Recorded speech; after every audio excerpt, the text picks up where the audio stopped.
Hi friends, ಎಲ್ರಿಗೂ ನಮಸ್ತೆ. Welcome back to cook with Shivu. ಈಗಂತೂ ಎಲ್ಲ ಕಡೆ ತುಂಬಾ ಮಳೆ ಆಗ್ತಾ ಇದೆ. ಈ ಮಳೆಯಿಂದಾಗಿ ಚಿಕ್ಕವರಿಂದ ದೊಡ್ಡವರಿಗೆ ಶೀತ, ಕೆಮ್ಮು, ನೆಗಡಿ, ಜ್ವರ ಕಾಣಿಸ್ಕೊಳ್ತಾ ಇದೆ.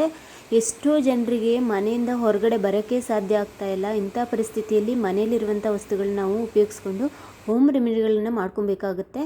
ತುಂಬ ಎಫೆಕ್ಟಿವ್ ಆಗಿರುವಂಥ ಒಂದು ಹೋಮ್ ರೆಮಿಡಿನ ತೋರಿಸ್ಕೊಡ್ತಾ ಇದ್ದೀನಿ. ಇದು ಶೀತಕ್ಕಂತೂ ತುಂಬ ಒಳ್ಳೆ ರೆಮಿಡಿ ಆಗಿರುತ್ತೆ. ಬನ್ನಿ ಯಾವ ರೀತಿ ಮಾಡೋದಂತ ನೋಡೋಣ. ಮೇಯ್ನಾಗಿ ಈ ರೆಮಿಡಿ ಮಾಡ್ಕೊಳ್ಳಿಕ್ಕೆ ನಮಗೆ ದೊಡ್ಡಪತ್ರೆ ಎಲೆಗಳು ಬೇಕು. ನೋಡಿ, ಇದನ್ನು ದೊಡ್ಡಪತ್ರೆ ಗಿಡ ಅಂತ ಕರೀತಾರೆ. ಹಾಗೆ ಅಜ್ವೈನ್ ಗಿಡ ಅಂತಲೂ ಕರೀತಾರೆ. ಕೆಲವು ಕಡೆ ಸಾಂಬ್ರಾಣಿ ಗಿಡ ಅಂತಲೂ ಕರೀತಾರೆ. ನೋಡಲಿಕ್ಕೆ ಈ ರೀತಿ ಇರುತ್ತೆ. ಇದು ಎದೆಯಲ್ಲಿ ಕಫ ಕಟ್ಬಿಟ್ಟಿದ್ರಂತೂ ಕಫ ಹೊರಗಡೆ ತೆಗಿಲಿಕ್ಕೆ ತುಂಬಾ ಎಫೆಕ್ಟಿವ್ ಆಗಿರುತ್ತೆ. ಇದ್ರ ಎಲೆಗಳು ನೋಡಿ ಈ ರೀತಿ ಇರುತ್ತೆ. ಈ ಎಲೆಗಳು ಚೆನ್ನಾಗಿ ಬಲ್ತಿರುವಂಥ ಒಂದು 5ರಿಂದ 6 ಎಲೆಗಳನ್ನು ನಾವು ತಗೊಂಡ್ರೆ ಸಾಕು. ಈಗ ಈ ಎಲೆಗಳನ್ನೆಲ್ಲ ನೀಟಾಗಿ ವಾಶ್ ಮಾಡಿಕೊಂಡು ಒರೆಸ್ಬಿಟ್ಟು ಇಟ್ಕೊಬೇಕಾಗುತ್ತೆ. ನೋಡಿ, ನಾನು ನೀಟಾಗಿ ವಾಶ್ ಮಾಡಿಬಿಟ್ಟು ಒರೆಸ್ಬಿಟ್ಟು ಬಟ್ಟೆಯಲ್ಲಿ ಇಟ್ಕೊಂಡಿದ್ದೀನಿ. ಇದ್ರ ಜೊತೆಗೆ 1 ಇಂಚ್ ಆಗೋಷ್ಟು ಶುಂಠಿಯನ್ನು ತೊಗೊಂಡಿದ್ದೀನಿ. ಇದ್ರ ಮೇಲೆ ಸಿಪ್ಪೆಯನ್ನು ತೆಗೆದ್ಬಿಟ್ಟು ಇಟ್ಕೊಬೇಕಾಗುತ್ತೆ. ಹಾಗೆ ಒಂದು 8ರಿಂದ 10 ಕಾಳುಮೆಣಸುಗಳನ್ನ ತೊಗೊಂಡಿದ್ದೀನಿ.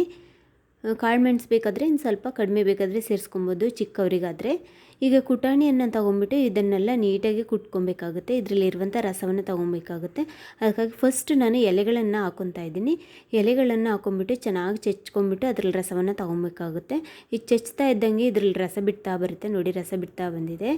ಈಗ ನಾನು ಒಂದು ಬೌಲಿಗೆ ಇದು ರಸನ ಹಿಂಡ್ಕೊತಾ ಇದ್ದೀನಿ. ಈ ರೀತಿ ಹಿಂಡಿ ಇಟ್ಕೊಬೇಕು ಇದರ ರಸವನ್ನು.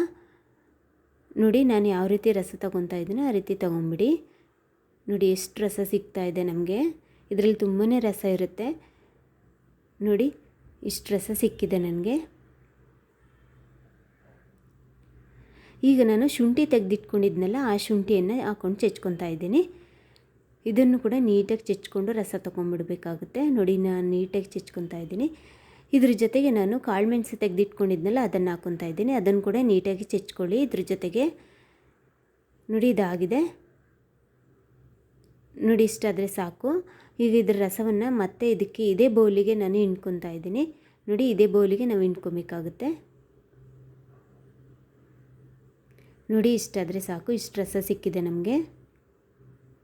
ನೋಡಿ, ಈ ರಸಕ್ಕೆ ಒಂದು 1/4 ಟೀ ಸ್ಪೂನ್ ಆಗುವಷ್ಟು ಅರಿಶಿನ ಪುಡಿಯನ್ನು ಹಾಕ್ಕೊತಾ ಇದ್ದೀನಿ. ಹಾಗೆ ನಾವು ಅರ್ಧ ಟೀ ಸ್ಪೂನ್ ಆಗುವಷ್ಟು ಜೇನುತುಪ್ಪವನ್ನು ಹಾಕ್ಕೊಬೇಕಾಗುತ್ತೆ. ಪ್ಯೂರ್ ಜೇನುತುಪ್ಪ ಆದರೆ ತುಂಬಾ ಒಳ್ಳೆಯದು. ಈ ಕಡೆ ಅಂತೂ ನಮಗೆ ಸಿಗಲ್ಲ ಪ್ಯೂರ್ ಜೇನುತುಪ್ಪ. ನೀವು ಯಾವ ಬ್ರ್ಯಾಂಡಿದ್ದು ಜೇನುತುಪ್ಪ ಬೇಕಾದರೂ ಸೇರಿಸ್ಕೊಬೋದು. ಇವನ್ನು ನೀಟಾಗಿ ಮಿಕ್ಸ್ ಮಾಡ್ಕೊಬೇಕು. ಇವೆಲ್ಲ ಹೊಂದ್ಕೊಳ್ಳೋಗೆ ನೀಟಾಗಿ ಮಿಕ್ಸ್ ಮಾಡ್ಕೊಳ್ತಾ ಬನ್ನಿ. ಈ ರೀತಿ ಜೇನುತುಪ್ಪ, ಅರಿಶಿನ ಪುಡಿ ಎಲ್ಲ ರಸಕ್ಕೆ ಚೆನ್ನಾಗಿ ಹೊಂದ್ಕೊಬೇಕು. ನೋಡಿ, ಇಷ್ಟಾದರೆ ಸಾಕು. ಚಿಕ್ಕವ್ರಿಗಾದರೆ 1 ಟೀ ಸ್ಪೂನ್ ಕೊಡಿ, ಇಷ್ಟು. ಹಾಗೆ ದೊಡ್ಡವರಾದರೆ 1 ಟೇಬಲ್ ಸ್ಪೂನ್ ಆಗುವಷ್ಟು ಕೊಡಬೇಕು. ಒಂದು ಟೈಮ್ಗೆ ಒಂದು 3ರಿಂದ 4 ಬಾರಿ ಒಂದು ದಿನಕ್ಕೆ ತೊಗೊಬೇಕಾಗುತ್ತೆ. ಈ ರೀತಿ ತಗೊಳ್ಳೋದ್ರಿಂದ ಕೆಮ್ಮು, ನೆಗಡಿ, ಕಫ ಏನಿದ್ರೂ ರಿಮೂವ್ ಆಗುತ್ತೆ. ಎದೆಯಲ್ಲಿ ಕಫ ಕಟ್ಟಿದ್ರಂತೂ ತುಂಬಾ ಬೇಗ ರಿಮೂವ್ ಆಗುತ್ತೆ. ಹಾಗೆ ಇದನ್ನು ಒಂದಿನ ತೊಗೊಳ್ಳೋದ್ರಿಂದಾಗಿ ಯಾವುದೇ ರೀತಿಯ ಎಫೆಕ್ಟಿವ್ ನಮಗಾಗಲ್ಲ. 3ರಿಂದ 4 ದಿನ ಆದರೂ ಇದನ್ನು ಟ್ರೈ ಮಾಡಬೇಕು. ಆವಾಗ ಮಾತ್ರ ಒಳ್ಳೆ ರಿಸಲ್ಟ್ ಸಿಗುತ್ತೆ. ನಿಮ್ಮಲ್ಲಿ ಯಾರಿಗಾದರೂ ಈ ರೀತಿ ಆಗಿದ್ದರೆ ಖಂಡಿತವಾಗ್ಲೂ ಟ್ರೈ ಮಾಡಿ friends. Thank you for watching.